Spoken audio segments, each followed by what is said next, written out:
Well, ako po yung taong takot mag-travel.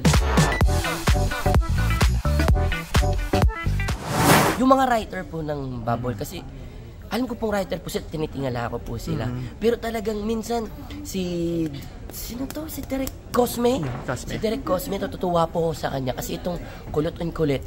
Bago, sa mga nanonood, bago po kami magkulot and kulit ni Kokoy, kabatuhan ko muna ng linya si Derek Cosme. So, yung parang side story, naglalaro kami. So, pag nagbababol ako, parang naglalaro lang po talaga.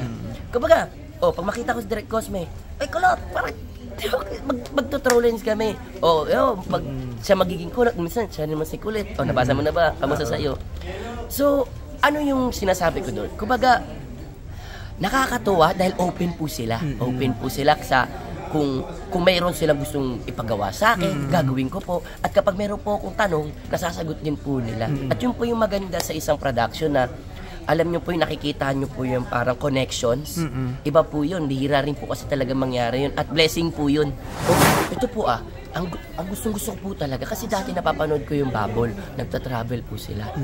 Well, ako po yung taong takot mag-travel. Dahil naman sa Running Monkey ako nakapag-Korea. Iba rin naman siguro yung experience na kasama ko mag-travel ang Ka-Bubble.